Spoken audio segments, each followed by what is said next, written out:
vamos nos colocar de pé e vamos abrir a palavra do Senhor. Em Apocalipse, capítulo 3.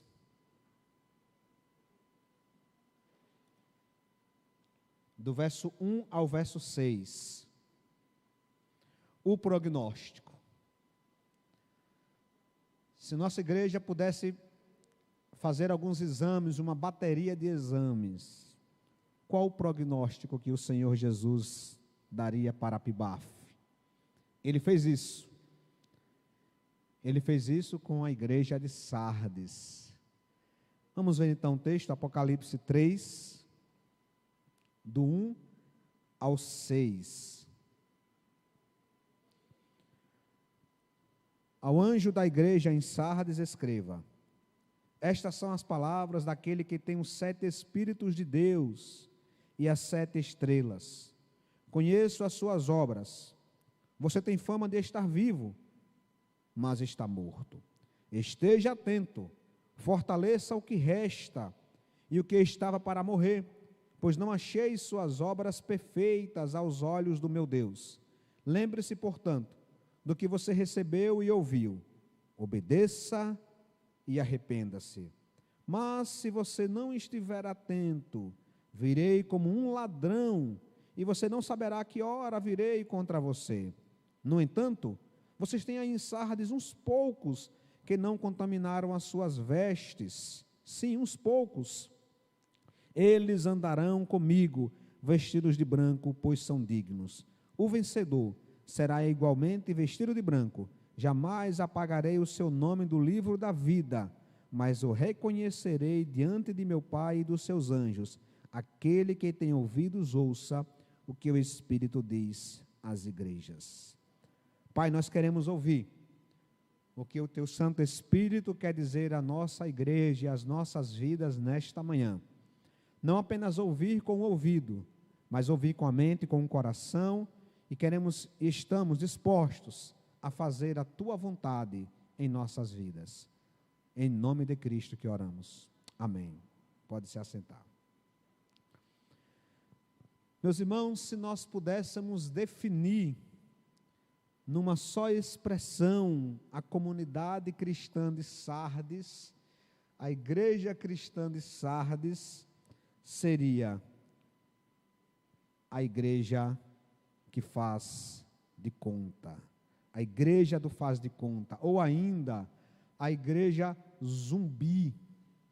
Não sei aqui quantos gostam de filmes zumbi, tipo The Walking Dead, outros filmes aí, não é? Parece que a igreja de Sardes, esse diagnóstico que Deus fez para ela, se revela muito bem como uma igreja morta-viva. Era uma igreja que perdeu a sua essência de ser igreja. E é interessante porque nós vamos observar que em todas as cartas, em Sardes não é diferente, a igreja representava a sua própria cidade. As características da cidade acabavam sendo incorporadas também nas características da igreja. E Sardes era uma igreja, uma cidade muito boa. Segundo os historiadores, ela viveu o seu momento de glória ainda no século 7 a.C., quer dizer, bem antes do cativeiro da Babilônia, do povo judeu. Era uma das cidades mais magníficas do seu tempo. Há registros arqueológicos que mostram que Sardes ficava em uma colina, fortificada por uma grande muralha, e os habitantes de Sardes, então, por conta disso, sentiam-se imbatíveis, se sentiam guardados, protegidos, porque ficava em uma colina, e ainda assim era fortificada.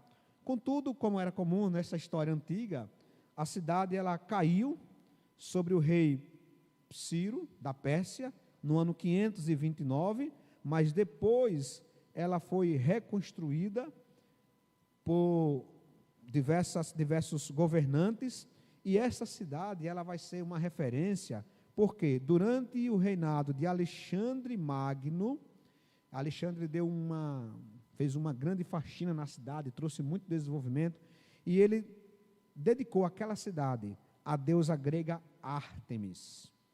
Então, a padroeira era muito comum naquela época ter as padroeiras, né? Então, a padroeira de Sardes era Ártemis. Então, você chegava na cidade, você já via uma estátua da deusa grega. Ainda hoje é assim, né? Infelizmente, ainda hoje é assim, né? Mas com outros nomes, né? E dentre outras qualidades que as pessoas que viviam sobre o Império Romano acreditavam a deusa grega Ártemis, estava a seguinte: Ártemis era a deusa responsável por restaurar a vida aos mortos. Essa característica. Ártemis, ela dá vida a quem está morto. Ártemis restaura a vida a quem está caído. Não é à toa que Cristo vai dizer aquilo. Você acha que você está vivo, mas você está morta. Posteriormente, meus irmãos, em Sardes, já na era cristã, no ano 17, um grande terremoto vai destruir a cidade. Mas ela vai ser mais uma vez reconstruída. E na época em que esta carta foi escrita, Sardes já era uma cidade boa para se viver, com um certo luxo. Não era uma Éfeso, mas tinha um certo luxo. Era uma cidade com um comércio até considerável, e a cidade vivia os seus dias não de glória mais, mas uns dias de restauração. Havia essa áurea na cidade de Sardes, a cidade que era morta por conta do terremoto, e agora a cidade que vive por conta das restaurações. E aí nós somos informados então por Jesus Cristo que esta cidade, ela não era o que ela aparentava ser. De maneira específica, a igreja de Sardes não era o que ela aparentava ser. E então Jesus se apresenta, e no verso 1, pode colocar aí o verso 1. No verso 1, Cristo vai deixar bem claro dizendo: olha, ao anjo da igreja em Sardes, escreva: estas são as palavras daquele que tem os 7 Espíritos de Deus e as 7 estrelas. É interessante, meus irmãos, porque quando Deus se coloca como sendo aquele que tem os 7 Espíritos, Ele se coloca como aquele que é pleno. Esses 7 Espíritos simbolizam aí a plenitude do Espírito Santo de Deus. O número 7 significa plenitude, completude. Aquele que se refere, aquele que endereça para a carta de Sardes, é aquele que é completo, pleno. Mas não apenas para dizer quem ele é, mas para deixar claro para a cidade que se ela quiser ser completa, plena, ela tem que estar nele. E então, meus queridos, nós chegamos no prognóstico. Deus coloca a igreja de Sardes em um imenso equipamento de exame. Deus coloca Sardes para fazer uma grande ultrassonografia, ou talvez um exame mais moderno, talvez alguém me ajude, ressonância magnética, um exame mais profundo, e então Cristo chega no prognóstico. Prognóstico, meus irmãos, significa um parecer médico, baseado num diagnóstico do doente, acerca da evolução e das prováveis consequências de uma doença ou lesão. E Cristo, então, ao escrever para Sardes, ele dá o prognóstico. Ele examina a igreja, ele examina a vida da igreja, e ele diz: Sardes, igreja de Sardes, vocês têm algumas enfermidades. E a primeira enfermidade, meus irmãos, que a igreja vai ter, são doenças silenciosas. Olha o verso 1 mais uma vez. Ele vai dizer, no finalzinho do verso 1, conheço as tuas obras, você tem fama de estar vivo. Lembra do terremoto? Restauração, pujança, tudo mais. Você tem fama de estar vivo, mas você está morto. Meus irmãos, a primeira doença que Cristo vai dizer para a cidade, para a igreja, é que ela tinha doenças silenciosas. Ou seja, algumas doenças, meus irmãos, elas são mascaradas. A pessoa acha que está bem, mas ela não está. É preciso fazer uma bateria de exames para a pessoa realmente ser convencida de que ela está passando por uma enfermidade. E Cristo faz isso na igreja de Sardes. Ele vai dizer: Sardes, você vive de aparências. Por fora, vocês parecem uma igreja vibrante, mas internamente os seus órgãos estão comprometidos. E é interessante, meus irmãos, que Cristo vai dizer que esse é um diagnóstico certeiro. Você está morto. A igreja está morta. Aqui está conjugado com o anjo, como nós vimos anteriormente. Ao anjo se refere à igreja como um todo, a essência de ser igreja. E olhando ainda para essa parte de médico, nós vamos perceber, meus irmãos, que há dois tipos de pacientes que têm doenças silenciosas. Há aquele paciente orgulhoso. Quem é o paciente orgulhoso? Ele não admite que está mal. Ele não admite que está mal, mesmo tendo sintomas de enfermidade. Às vezes o paciente não acredita até que aqueles sintomas, irmã Daci, são sintomas de uma doença. Pelo contrário, alguns vão relativizando ou amortecendo os efeitos. Espiritualmente também acontece a mesma coisa. Alguns irmãos têm fama de estar vivo. Você pergunta para ele, ele fala: não, eu estou firme em Cristo Jesus. Mas o irmão não congrega, o irmão não tem vida devocional com Deus, o irmão não exerce os seus dons, o irmão ou a irmã não contribui com o avanço no reino de Deus. Mas se alguém lhe perguntar, ele diz: eu estou ótimo. Eu estou ótimo. Ele não percebe que há dentro dele doenças silenciosas, doenças espirituais silenciosas.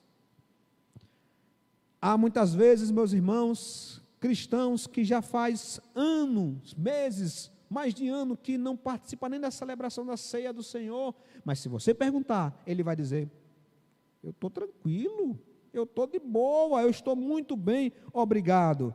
Para essas pessoas, Jesus diz: você tem fama de estar vivo, mas por dentro você está corrompido. Mas além do paciente orgulhoso, há também um paciente apático. Qual é o paciente apático, meus irmãos? Esse sabe que está doente. A doença é silenciosa, mas ele sabe. Ele sabe, por exemplo, que ele é diabético. Sabe que é diabético, mas ele não cumpre a dieta. Ele não vai ao médico com regularidade. Ele não quer fazer uso da insulina. Ele está apático, ele está sem reação. Talvez uma possibilidade, ele esteja assim apático, porque os sintomas ainda estão leves, segundo o seu próprio diagnóstico. Enquanto a pessoa não trava, enquanto ela não vai para o hospital, entre a vida e a morte, ela vai levando. Assim também é, meus queridos irmãos, espiritualmente. O irmão, a irmã até reconhece que está distante de Deus. Ele percebe que falta mais. Ele percebe, meus irmãos, que não tem agido em conformidade com a vontade de Deus. Ele até sabe que precisa ter mais fome e sede de Deus. Ele reconhece que não lê mais a Bíblia como antigamente. Ele reconhece que não ora mais como antigamente. Ele reconhece que ele não se coloca mais à disposição de Deus como antigamente. Ele tem um diagnóstico, mas ele se recusa a tomar os remédios. Assim como as doenças silenciosas vão minando a vida da pessoa paulatinamente, assim também acontece espiritualmente. Perceber que está precisando mudar, mas não tomar nenhuma atitude de mudança, vai levando a pessoa à morte espiritual. Por fora, a pessoa se mostra bem, mas por dentro está cheio de enfermidades espirituais. Segundo diagnóstico: primeiro, doenças silenciosas. Segundo, sedentarismo. Olha aí, Dário. Não é Dário não, tá, irmãos? Dário é um atleta. Sedentarismo. Verso 2. Esteja atento, diz Jesus, fortaleça o que resta e que estava para morrer, pois não achei suas obras perfeitas aos olhos do meu Deus. É preciso fortalecer o corpo. O sedentarismo, meus irmãos, ele, no nosso mundo hoje em dia, ele é responsável por uma grande quantidade de doenças. O sedentarismo, ele leva muitas pessoas para os hospitais. E há muitas pessoas que sabem que precisam deixar o sedentarismo, mas elas continuam sendo sedentárias. Às vezes o médico fala, olha, dê uma caminhadazinha, 15 minutos tomando sol, vá até ali a praça e volte. Mas nós, como pecadores que somos, a gente faz o quê? A gente não faz. A gente fica no sofá, na sombra, e o médico diz, olha, movimente-se, largue um pouco o sedentarismo, pelo menos caminhe um pouco em casa. Assim como o sedentarismo, meus irmãos, prejudica a vida humana de cada um de nós, o sedentarismo espiritual faz a mesma coisa. A igreja de Sardes estava sedentária, além de possuir várias doenças silenciosas, ela era sedentária espiritualmente. E o imperativo de Cristo é claro, ele diz, fortaleça o que resta. Fortaleça, meus irmãos. Isso é muito interessante, sabe por quê? Ter um corpo saudável não é fácil. Ter um corpício, como diz aí na gíria, né?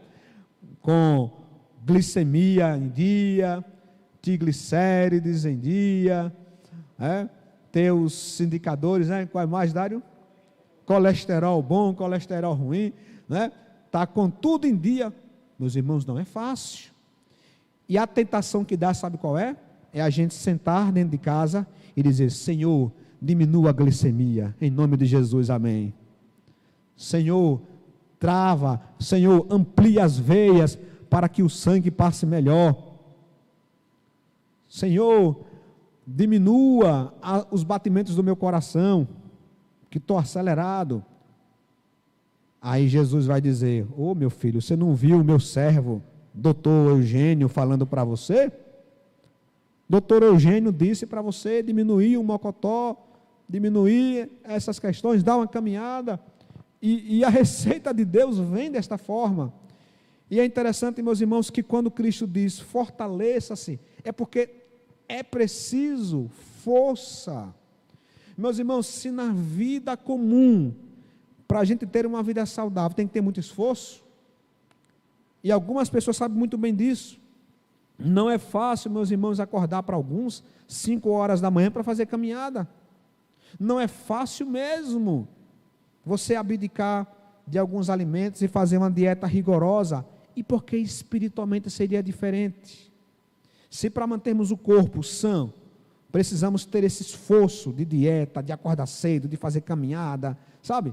E é chato, venhamos e convenhamos. Espiritualmente, meus irmãos, também é difícil. Por isso que Cristo olha para a igreja e diz, fortaleça o que resta, e que estava para morrer. É como se ele dissesse, olha, a sua musculatura está definhando, Sardes. Você ficou em desuso, você ficou tão sedentária, que a sua musculatura está definhando, está atrofiando. Então fortaleça a sua musculatura, para que você não venha matar o que resta. Espiritualmente, queridos, não vai ser fácil cada um de nós se fortalecer. Às vezes, nós olhamos para alguém, um irmão, uma irmã, e ver um irmão com um bom conhecimento bíblico, ativo na igreja, a gente vê um irmão caminhando com Cristo, tendo já conquistado algumas coisas, espiritualmente falando, a gente olha e diz, deve ser fácil isso. Absolutamente não. Você construir uma vida ao lado de Cristo, ter intimidade com Jesus, meus irmãos, é fruto de muito esforço.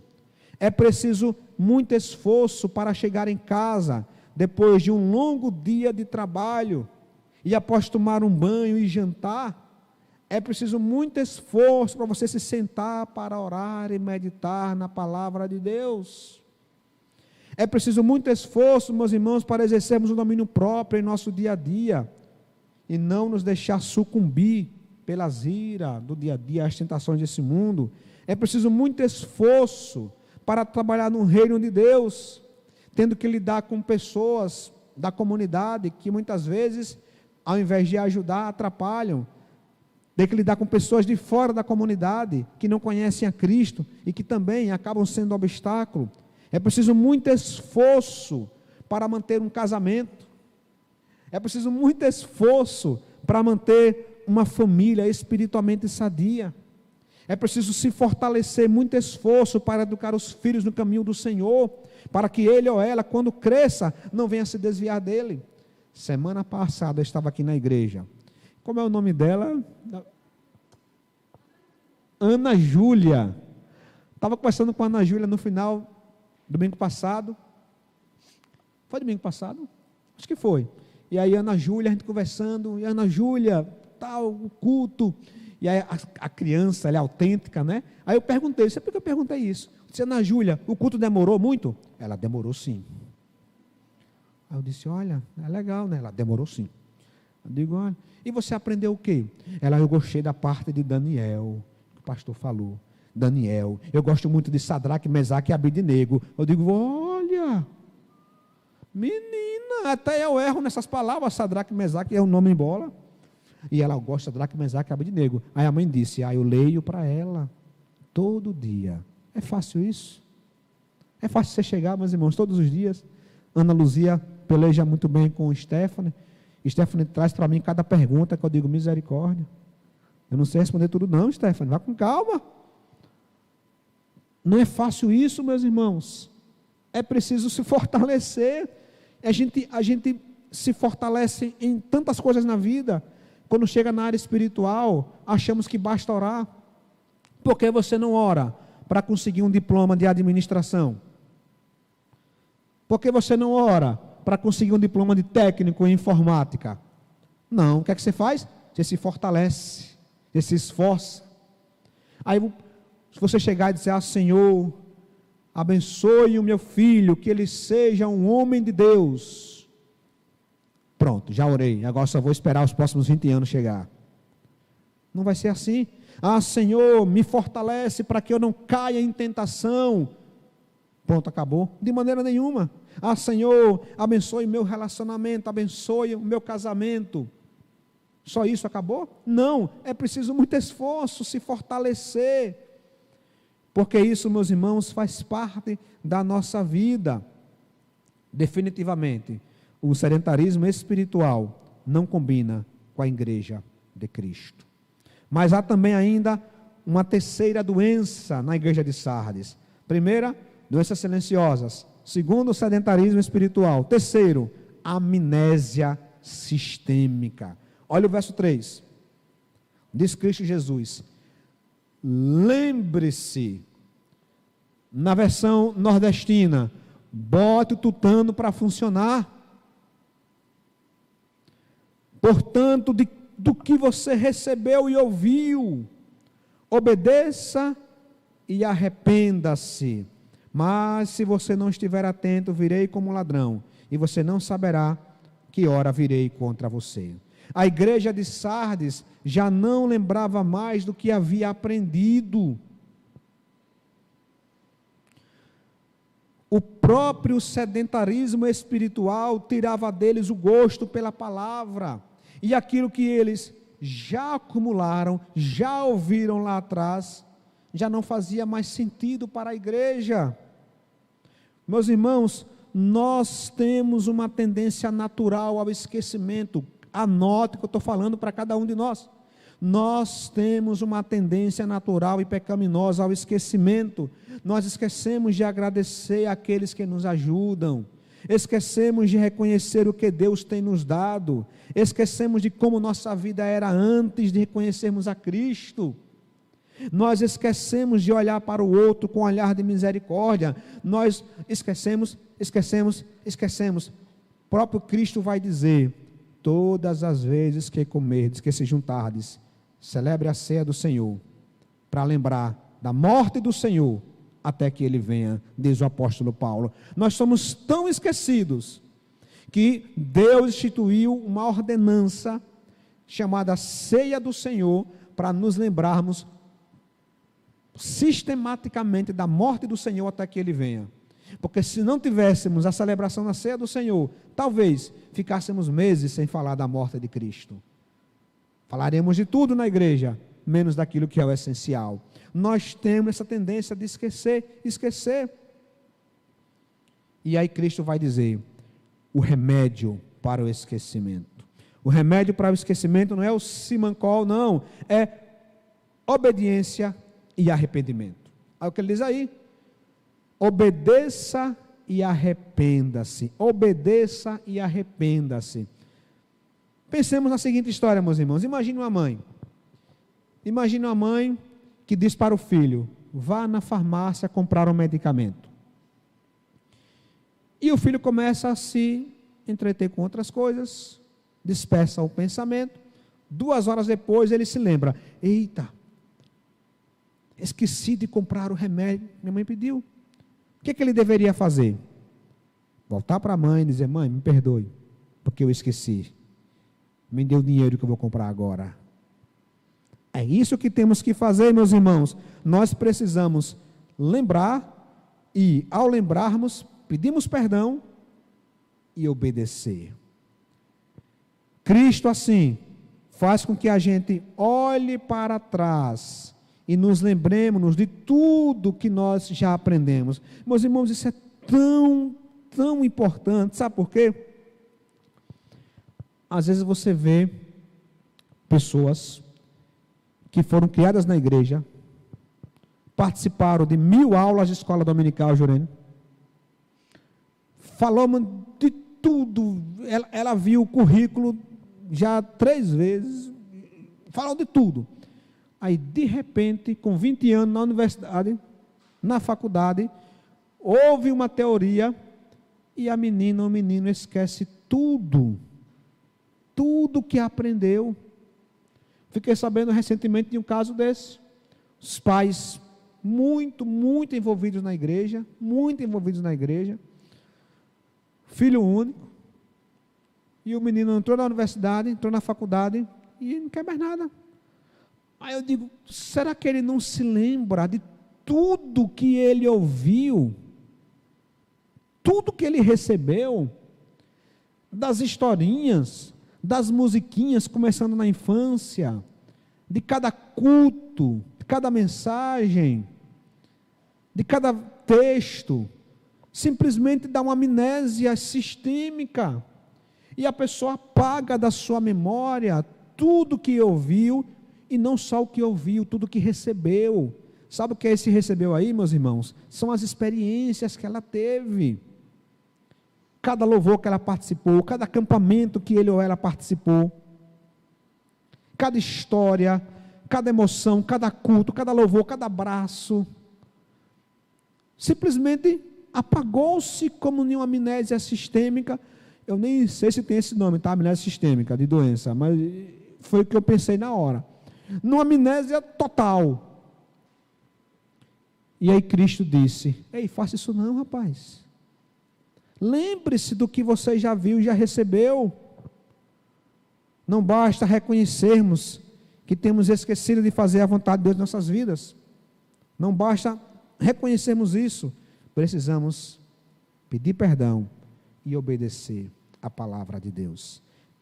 E a 4ª e última doença da igreja de Sardes, além de doenças silenciosas, além de sedentarismo, além de amnésia sistêmica, havia uma epidemia na igreja.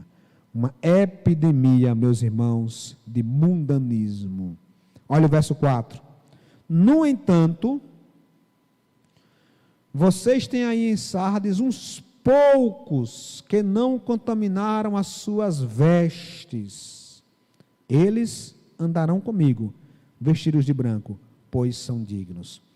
Eu quero que você preste atenção agora no que está implícito.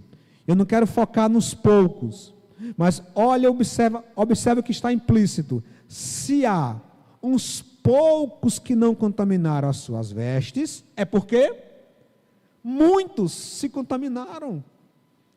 Meus irmãos, naquela igreja havia a maioria dos membros daquela igreja se contaminaram com o mundanismo. Quando fala contaminar suas vestes, é isso, é a igreja assimilar o que está de fora. Ao invés de ser sal e luz, ela absorve aquilo que o mundo traz. Lembra da marca da besta que nós falamos anteriormente? Marca na testa e na mão, simbolizando o quê? Marca na testa, pensamento, as ideias, as ideologias, as filosofias. Marca na mão, simbolizando as ações, as obras.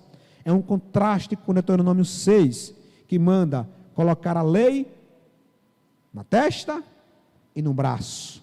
Contraste vívido com o que o Senhor manda fazer. Então, meus irmãos, a maioria estava contaminada com o vírus do mundanismo.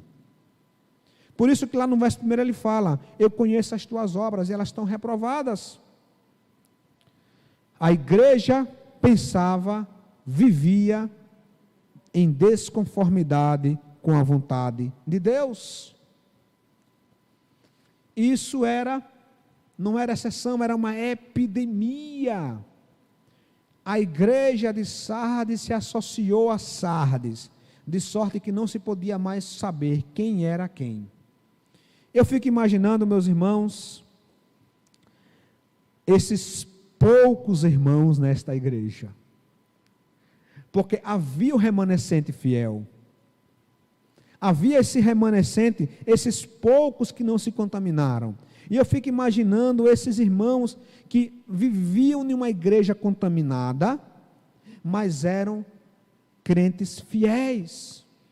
Isso me faz lembrar também o remanescente fiel do cristianismo, que sobreviveu à igreja romana durante séculos. Imagine você sobreviver, meus irmãos, numa igreja baseada na idolatria, no misticismo, em tantas coisas. Imagine como era difícil ser fiel durante séculos da igreja romana, mas sempre houve o remanescente fiel. Sempre houve aqueles que não se dobraram, e sempre haverá aqueles que não se dobrarão à adoração a Baal. E Cristo vai dizer: olha, eu tenho os que são meus aí, eles andarão comigo vestidos de branco, pois são dignos. E é interessante, meus irmãos, que tudo isso que Cristo fala não é para condenar a maioria que contaminou as vestes, é para que a maioria lave suas vestes no sangue do Cordeiro. O chamado de Cristo é para que a igreja de Sardes deixe de ser zumbi e possa nascer de novo, para que ela deixe de ser uma igreja de faz de conta e exerça a sua função na sociedade, sendo sal e luz. À noite, com a graça do Senhor Jesus, estaremos falando sobre as marcas de uma igreja viva, e é o contraste maravilhoso contrastarmos Sardes com a igreja de Jerusalém. Não que lá seja perfeito, mas que lá era uma igreja que esboçava e expressava vida, porque estava afincada em Deus. E concluindo, no verso 5, Cristo vai dizer: o vencedor,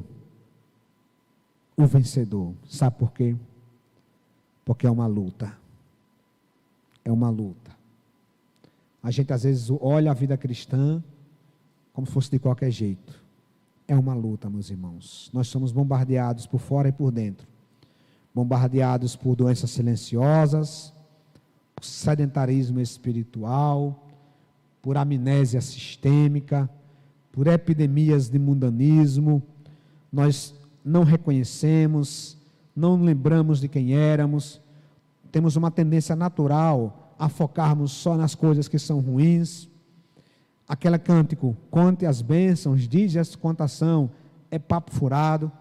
A gente geralmente não conta as bênçãos, a gente só conta as maldições. Geralmente só cantamos as coisas ruins. Oh Deus, falta isso, falta aquilo, falta. E a gente esquece de lembrar do que temos, do que Deus nos dá, do que Deus nos concede. E aí Cristo diz: o vencedor será igualmente vestido de branco. Por que igualmente? Igual com aquele remanescente fiel da igreja de Sardes. Esse vencedor, ou esses vencedores, terão seu nome no livro da vida. Sabe por quê, meus irmãos? Agora vem a bomba de Sardes. Qual é a bomba de Sardes? A maior parte não era cristã, não eram cristãos genuínos. Não tinham sido ainda escritos os seus nomes no livro da vida. O remanescente fiel, sim. A maioria, não. Eu imagino, meus irmãos, aquela diretoria, os projetos daquela igreja. Eu fico imaginando o culto daquela igreja de Sardes, onde a maioria não conhecia Cristo. Eu fico imaginando as ideias daquela igreja de Sardes, onde a maioria não conhecia Cristo. E Cristo chama: venha lavar as suas vestes. Se assim você fizer, se assim você se arrepender, se assim você obedecer, o seu nome será escrito no livro da vida. O reconhecerei diante de meu Pai e dos seus anjos. E o verso 6. Não, continua no verso 5, por gentileza aí, pode deixar. Ele diz: olha, jamais apagarei o seu nome do livro da vida. Jamais apagarei. Selado pelo Espírito Santo de Deus. E o verso 6 conclui dizendo: aquele que tem ouvidos, ouça o que o Espírito diz às igrejas. Mais do que nunca, precisamos ouvir o que a palavra do Senhor tem para nós. Em um mundo onde tantas vozes pedem proeminência, onde tantas vozes pedem abrigo em nossos corações, Cristo nos chama a ouvirmos o que o Espírito diz às igrejas.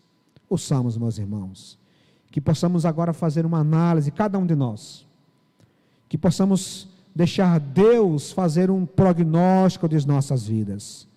Temos doenças silenciosas? Temos sedentarismo espiritual? Temos amnésia sistêmica? Temos epidemia de mundanismo?